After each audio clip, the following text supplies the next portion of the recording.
Good morning my dear students.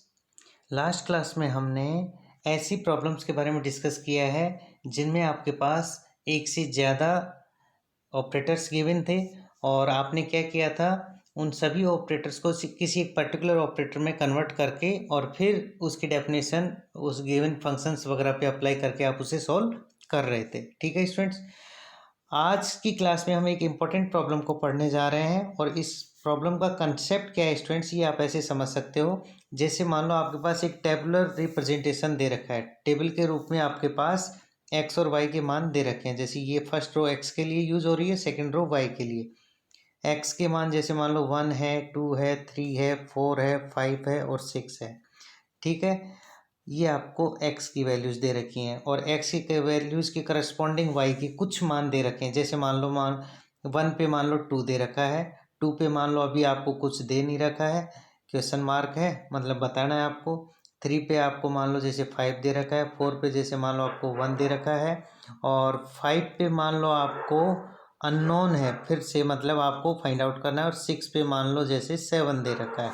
ठीक है students, तो आपको क्या करना है ऐसे क्वेश्चंस में, ये जो मिसिंग वैल्यूज हैं इनके मान आपको फाइंड आउट करने हैं और मिसिंग वैल्यूज के मान फाइंड आउट कैसे करोगे ये आपको सीखना है। ठीक है स्टूडेंट्स, तो मैं ये कहना चाह रहा हूँ आपके पास प्रॉब्लम में एक मिसिंग वैल्यू भी हो सकती है और ये एक से ज़्यादा मिसिंग वैल्यू भी हो सकती हैं। तो चाहे आपके पास एक मिसिंग वैल्यू वाली प्रॉब्लम हो या एक से ज़्यादा मिसिंग वैल्यू वाली प्रॉब्लम हो, कैसा भी केस हो, आप एक जनरल पैटर्न से मतलब मैं आपको एक जनरल पैटर्न बताऊंगा, उसकी हेल्प से आप हर प्रॉब्लम को सॉल्व कर सकते हो। तो देखिए ज़रा, हेडिंग क्या है आपके पास। हेडिंग इस समय स्टूडेंट्स आपके पास कि किसी फलन एफ एक्स में समान दूरी वाले पद जिनमें एक पद अज्ञात हो। ये खास बात ध्यान रखना कि ये फॉर्मूला तभी आप अप्लाई कर पाओगे जब आपके पास x के मान समान दूरी पे स्थित हैं, एक दूसरे से इक्वी डिस्टेंट हैं। ठीक है, तो देखिए ज़रा, ये इसका कंसेप्ट है, ये आपको ध्यान रखना पड़ेगा। माना एफ एक्स के n+1 मानों में से एक मान अज्ञात है। आप क्या मान के चल रहे हो कि अभी जो एफ ऑफ एक्स है उसके टोटल मान कितने हैं, n+1 है।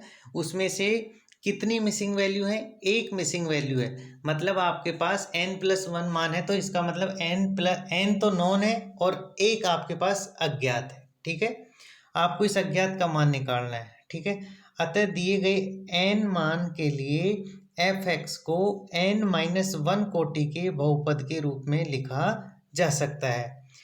समझे ये क्या कहना चाह रहा है कि जैसे मान लो टोटल मान n+1 है, मिसिंग कितने हैं, एक हैं, तो कितने नॉन है आपके पास, n है। तो ये क्या कह रहा है कि उस एफ ऑफ एक्स को आप n-1 कोटि के बहुपद के रूप में लिख सकते हो। और आपने कुछ दिन पहले एक रिजल्ट पढ़ा था कि अगर आपके पास एक फंक्शन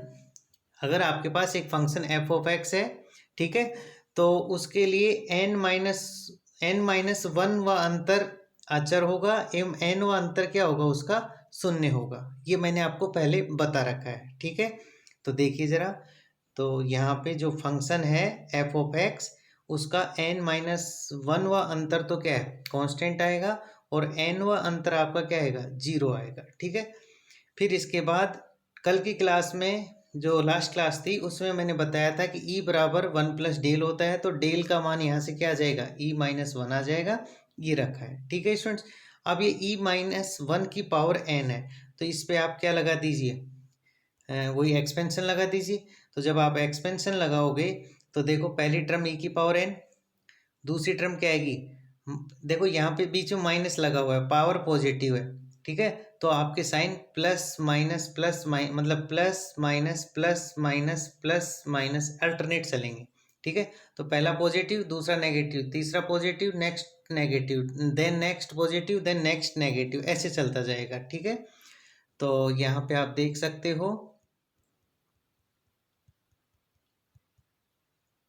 देखो e-1 की पावर n का एक्सपेंशन करोगे आप, तो पहली टर्म e की पावर n आएगी, दूसरी टर्म क्या आएगी, -nc1 e की पावर n-1 आएगी, नेक्स्ट टर्म क्या आएगी, nc2 e की पावर n-2 आएगा, नेक्स्ट टर्म क्या आएगी, nc3 e raise to n-3 आएगा।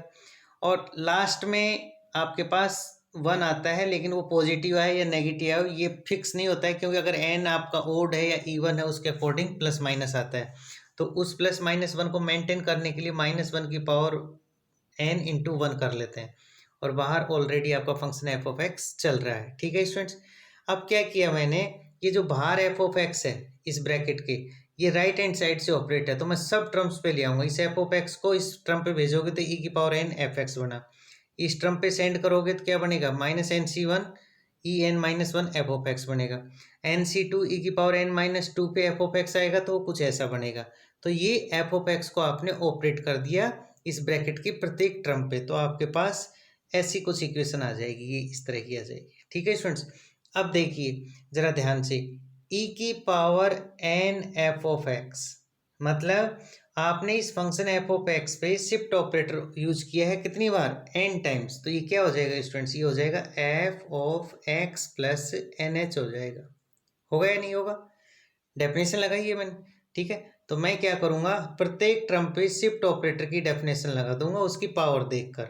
ठीक है, तो देखो यहाँ पे क्या हो जाएगा, F of X plus N H हो जाएगा। यहाँ पे बताइए क्या होगा, shift operator N minus one time के लिए यूज हो रहा है, तो ये हो जाएगा X plus N minus one into H. ऐसे ही नेक्स्ट क्या हो जाएगा, X plus N minus two into H. ऐसे ही नेक्स्ट क्या होगा, X plus N minus three H. ठीक है ना, लास्ट में जाओगे तो ई की पावर जीरो है तो वो कोई फर्क डालेगा नहीं, माइनस वन की power N into F of X simple multiply में आ जाएगा। ठीक है स्टूडेंट्स, अब समीकरण सेकंड, अब देखो समीकरण सेकंड में आप देखोगे तो एक्चुअल में क्या है, फंक्शन एफ ऑफ एक्स ही तो चल रहा है आपके पास। फंक्शन सेकंड में क्या चल रहा है, एफ ऑफ एक्स ही चल रहा है भाई। यहाँ पे अलग बिंदु है, यहाँ पे अलग बिंदु है, यहाँ पे अलग बिंदु है, लेकिन फंक्शन तो इस तरह का ही चल रहा है ना आपके पास। ठीक है, अब आप पे डिपेंड करता है कि आप किसका मान निकाल रहे हो। जैसे मान लो आपको एक्स इक्वल टू एल्फा पे ही मान गिवन नहीं था, ठीक है ना, तो आप इस पूरी इक्वेशन में एक्स इक्वल टू एल्फा रख दीजिए, तो आपका मान क्या हो जाएगा, एफ ऑफ एल्फा मिल जाएगा। ठीक है, जो मिसिंग वैल्यू थी वो आ जाएगी। अब मान लो आपके पास एक से ज़्यादा मिसिंग वैल्यू है तो भी आप कर सकते हो, कैसे, वही इसी फॉर्मूले से। एक से ज़्यादा मिसिंग वैल्यू है तो भी आपके पास दो, अब जैसे उसमें x बराबर एल्फा पे आपको क्या मिलेगा, एफ ऑफ एल्फा, और x बराबर बीटा पे आपको क्या मिलेगा, एफ ऑफ बीटा। ठीक है, तो इन दोनों इक्वेशंस को सोल्व करोगे तो आपका रिजल्ट आ जाएगा। ठीक है, और जब न्यूमेरिकल क्वेश्चन करेंगे तो आपको और अच्छे से समझ में आएगा। उदाहरण के लिए जैसे ये क्वेश्चन देखिए आप, अब ये क्वेश्चन क्या है, इसमें इसमें आपके पास एक सारणी दे रखी है, उसमें अज्ञात राशि का मान ज्ञात करवाना। देखिए कौन सी राशि अज्ञात है, जब x के मान देखो 1 है, 2 है, 3 है, 4 है, 5 6 7 8, तो पहली खास बात तो क्या है, x के मान सभी एक दूसरे से समान दूरी पे हैं। जैसे ये आपकी रियल लाइन है तो ये आपका x बराबर 1, फिर ऐसे x बराबर 2, ठीक है ना, फिर ऐसे x बराबर 3, तो यहाँ से यहाँ का अंतर एक, यहाँ से यहाँ का अंतर एक, यहाँ से यहाँ का अंतर एक, यहाँ से यहाँ का अंतर एक, तो मतलब x के सभी मान एक दूसरे से समान दूरी पर स्थित हैं। इसका मतलब ये फॉर्मूला लग जाएगा। अब एफ ऑफ एक्स कैसा दे रखा है ये आप देखना है, 1 पे 1 है, 2 पे 8 है, 3 पे 27 है, 4 पे 64 है, 5 पे क्या दे रखा है, मिसिंग है, अज्ञात है, आपको ज्ञात करना है। 6 पे 216 दे रखा है, 7 पे 343 दे रखा है, 8 पे 512 दे रखा है। अगर ऐसा ही क्वेश्चन कॉम्पिटिशन में हो तो आप आसानी से इसको बिना कैलकुलेशन के कर सकते हो। कैसे, आप देखिए ये 1 का क्यूब है, ये 2 का क्यूब है, ये 27 3 का क्यूब है, 64 4 का क्यूब है, 216 किसका क्यूब है, 6 का है, 343 किसका क्यूब है, 7 का, 512 किसका क्यूब है, 8 का। तो इसका मतलब एक पैटर्न आपको पता चल रहा है कि ये किस तरह का फंक्शन है, y equals to X cube जैसा है। कैसा है, y equals to X cube जैसा फंक्शन है। ठीक है, तो x इक्वस टू 1 रखोगे तो 1, x इक्वस टू 2 रखोगे तो 8, x इक्वस टू 3 रखोगे तो 27, x इक्वस टू 4 रखोगे तो 64, x इक्वस टू 5 रखोगे तो 125। तो कहने का मतलब आपका आंसर कितना आना चाहिए, 125। लेकिन हमें तो यहाँ फॉर्मूले से कैलकुलेट करना है, क्योंकि आपके यहाँ शॉर्टकट तो चलेगा नहीं, आपको तो वही 5 से 6 नंबर का क्वेश्चन मिलेगा। तो ऐसा शॉर्टकट एग्जाम के पॉइंट ऑफ व्यू से तो ठीक है, लेकिन यहाँ फॉर्मूले के अकॉर्डिंग आपको करना है। तो देखिए जरा, जब अज्ञात राशि वाले क्वेश्चंस हों तो सबसे पहला काम तो यही है स्टूडेंट्स, आप ये देखो आपको कितने एफ ऑफ एक्स दिए गए हैं, कितने एफ ऑफ एक्स दिए गए हैं। तो स्टूडेंट्स ज़रा ध्यान दीजिए, यहाँ मैं यहाँ एक्स के 7 मान दिए गए हैं। ये एक्चुअल में किसके मान है? एफ ऑफ एक्स के मान है। किसके मान है? यहाँ एफ ऑफ एक्स के 7 मान दिए गए हैं। देखो जरा, एक्स के तो टोटल 1 2 3 4 5 6 7 8 मान है, लेकिन उनसे करस्पॉन्डिंग एफ ऑफ एक्स है। तो एफ ऑफ एक्स के कितने मान हैं? 1 2 3 4 5 6 7। तो मैंने यहाँ लिख दिया कि एफ ऑफ एक्स के कितने मान दे रखे हैं? 7 मान दिए गए हैं। कितने अज्ञात हैं? 1 अज्ञात है। टोटल एफ एक्स के कितने मान होने चाहिए थे? 8। उसमें से दे कितने रखे हैं? 7। अज्ञात कितने हैं? 1। इसका मतलब आप इस फंक्शन के लिए क्या कह सकते हो कि जो 6th अंतर है वो अचर होगा और जो 7th अंतर है वो शून्य होना चाहिए। वो क्या होना चाहिए? शून्य होना चाहिए। कहने का मतलब जितने मान ज्ञात हैं उस ऑर्डर का अंतर जो है वो आपका उस फंक्शन के लिए क्या आना चाहिए? 0 आना चाहिए। तो यहाँ से मैं डेल 7 एफ ऑफ एक्स क्या लिख सकता हूँ? 0 लिख सकता हूँ। अब डेल को कल की क्लास में क्या बताया था? ई माइनस 1 होता है, तो आप ये अप्लाई कीजिए। अब ई माइनस 1 की पावर 7 को आप फिर एक्सपेंशन कीजिए, तो आपका क्या आ जाएगा?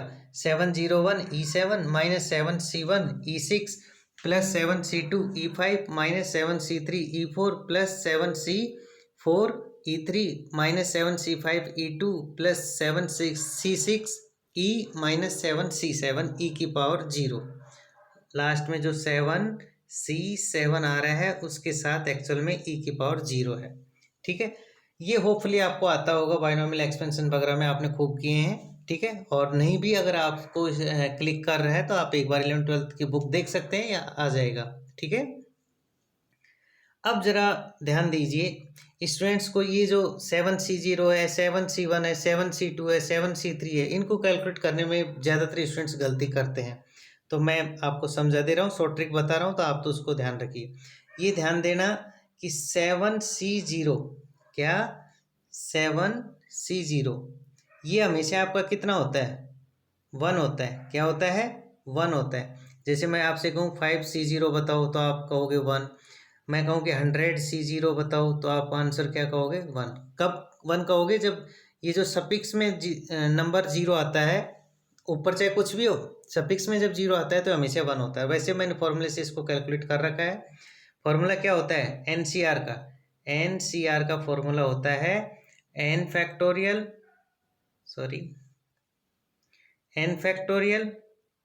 बटे r factorial into n minus r factorial. यही होता है आपका कौन? एनसीआर। ठीक है, तो आपको इतना भारी भरकम फॉर्मूला याद नहीं रखना है। पहले तो सफिक्स में 0 है तो वो तो हमेशा क्या आएगा? 1 आएगा। तो इसकी कहानी तो वैसे खत्म। फॉर्मूले से कैलकुलेट करना चाहो कर लीजिए, नो प्रॉब्लम।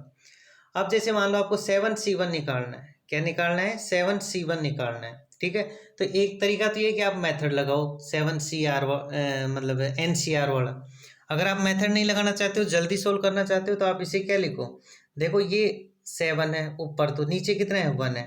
इसका मतलब ऊपर वाली संख्या को एक बार लिखो। ये जितनी बार नीचे लिखा हुआ है ना, उतनी बार उसको उल्टा लिखते हैं। तो नीचे कितना लिखा हुआ है? 1। तो 7 को एक बार लिखो और बटे में आपका 1, तो ये कितना आ जाएगा? 7 आ जाएगा। ठीक है, अब जैसे आपको शॉर्टकट से 7C2 निकालना है। क्या निकालना है? 7C2। तो ध्यान दीजिए आप, 7C2 कैसे आएगा? बटे ये कितना लिखा हुआ है? 2। तो मतलब 7 को 2 बार उल्टा लिख दीजिए। तो 7 गुना 7 से कम, घटते हुए क्रम में उल्टा लिखना है। ठीक है, तो 7 को घटते हुए क्रम में 2 बार लिख दीजिए। तो कितना आ जाएगा? 7 गुना 6। और जो ये 2 है इसको बढ़ते हुए क्रम में लिख दीजिए, मतलब 1 गुना 2। सोल्व कर लो इसको। 7 को 6 से करोगे 42 डिवाइडेड बाई 2, तो दैट इज 21 आ जाएगा। अब आप अपने एनसीआर वाले फॉर्मूले से करना, यही आंसर आएगा। अब जैसे 7C4 निकालना हो आपको, क्या 7C4 निकालना है। ठीक है, तो क्या कह रहा है ये कि 7 को घटते हुए क्रम में 4 बार लिख दीजिए। तो 7 गुना 6 गुना 5 गुना 4, और जो बटे वाली संख्या है उसको बढ़ते हुए क्रम में 4 बार लिख दीजिए। तो 1 गुना 2 गुना 3 गुना 4।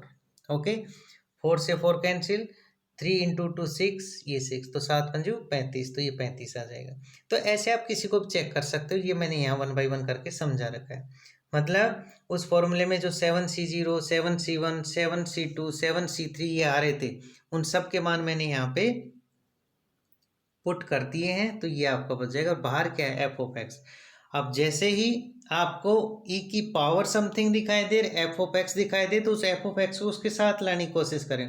तो इस एफ ऑफ एक्स को मैंने प्रत्येक टर्म पे डिस्ट्रीब्यूट कर दिया, तो ई की power 7 F X minus 7 E की power 6 F X plus 21 E की power 5 F X minus 35 E की power 4 F X plus 35 E की power 3 F X minus 21 E square F X plus 7 E F X और minus F X. मतलब ये जो right hand side में F of X था उसको मैं प्रत्येक टर्म पे लेके जा रहा हूँ। ओके, तो ये मेरे को इस तरह से मिल जाएगा। ठीक है स्टूडेंट्स, अब आपको खुश हो जाना चाहिए। क्यों?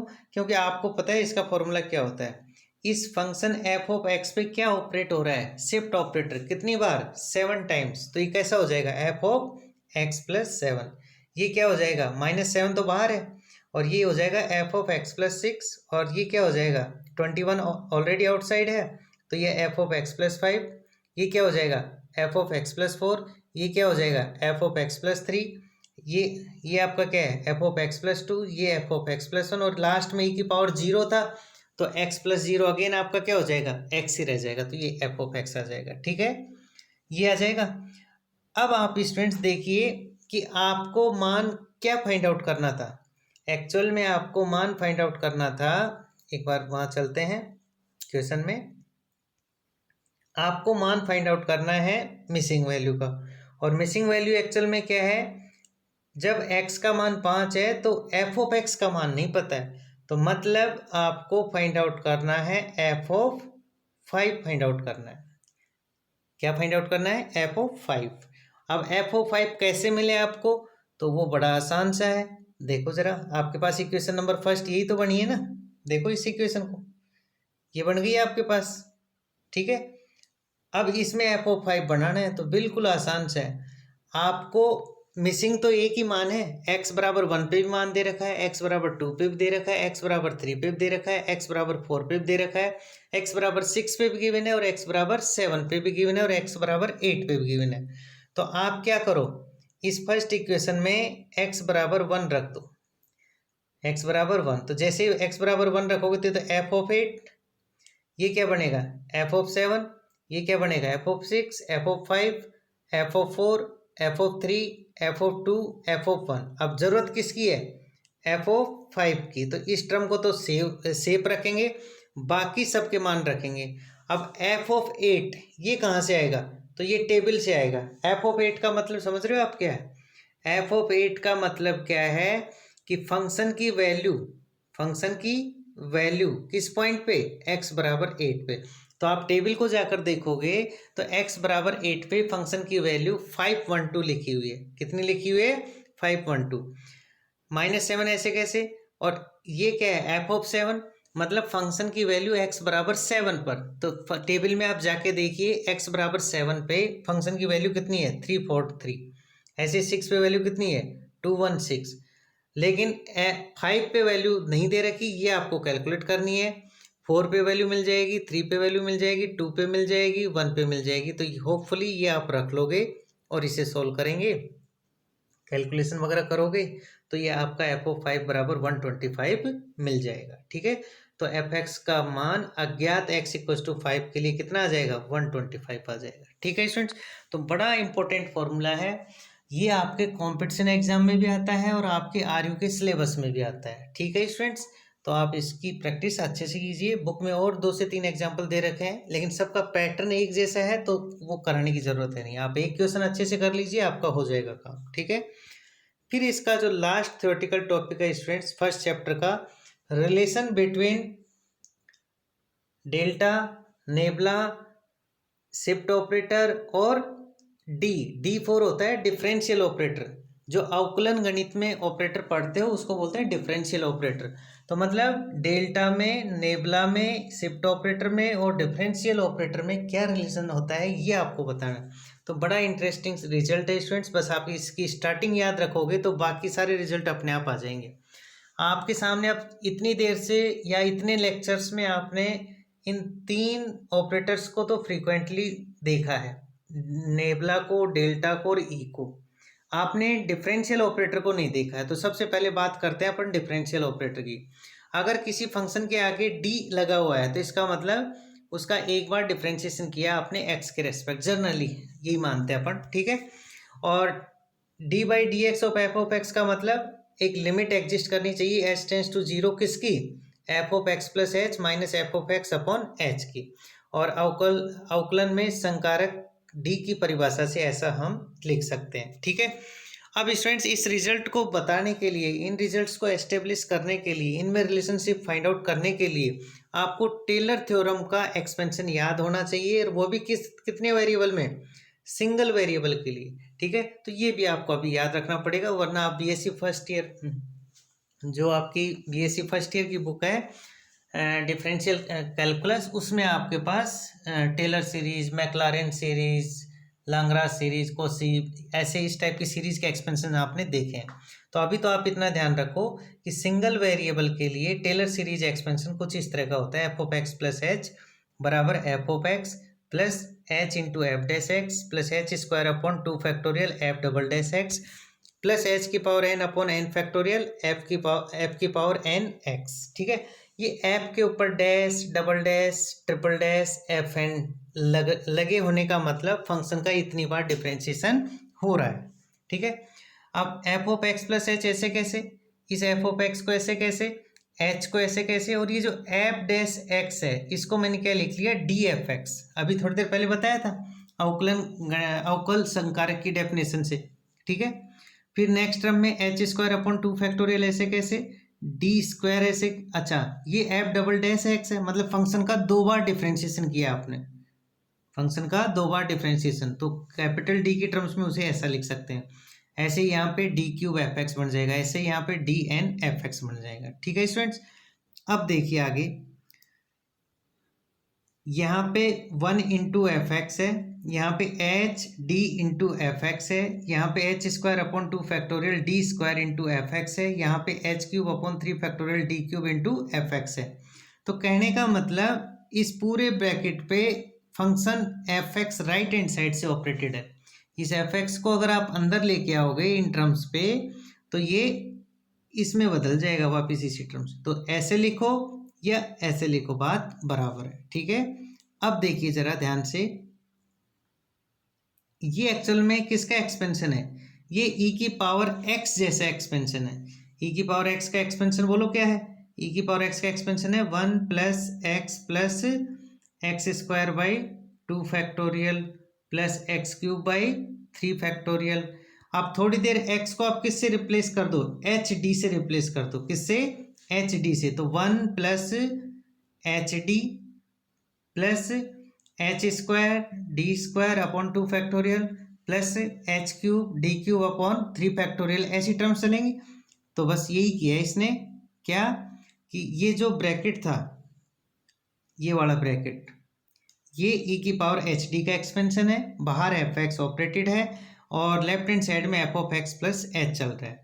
अब जब भी F of X plus H दिखाई दे, एक बार तो इसके बारे में जरूर सोचें कि ये शिफ्ट ऑपरेटर है किसका, एफ ऑफ एक्स का, ठीक है ना। तो इस इक्वेशन को और इस इक्वेशन को अगर आप ध्यान से देखेंगे तो ई एफ एक्स इसके बराबर है, ई एफ एक्स इसके बराबर है, ई की power H D F of x के बराबर है, ठीक है। अब जरा ध्यान दीजिए, लेफ्ट हैंड साइड में ई एफ ऑफ एक्स है और राइट हैंड साइड में ई की power H D F of x है, ठीक है। इसका मतलब बीच में क्या लगा हुआ है, बराबर लगा हुआ है, तो जब इसका मतलब क्या हुआ कि ये जो ई है ये किसके इक्वल होना चाहिए, ई की पावर एच डी की, ठीक है ना। तो ये पहला रिलेशन आ गया किसमें, शिफ्ट ऑपरेटर और डेल ऑपरेटर में। अगर आप शिफ्ट ऑपरेटर और differential operator, sorry del operator नहीं, डिफरेंशियल ऑपरेटर, मतलब डिफरेंशियल ऑपरेटर और शिफ्ट ऑपरेटर में इक्वेशन नंबर 3 एक रिलेशन बताती है। तो एक आंसर तो ये आ गया।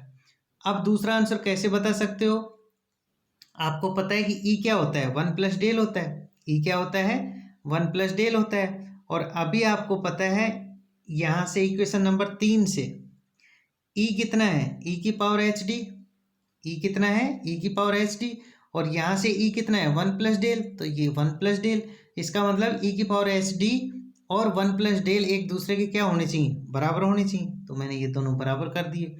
अब ई की पावर में एच डी है, और जब भी ई की पावर समथिंग आए तो अपन लोग लेना पसंद करेंगे नेचुरल बेस पे, ताकि वो क्या हो जाए, 1 हो जाए।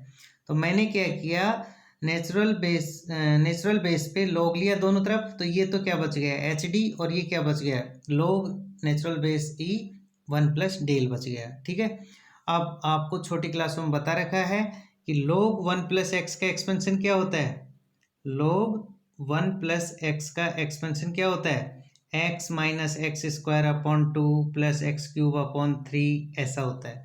तो ये एक्सपेंशन लिखा।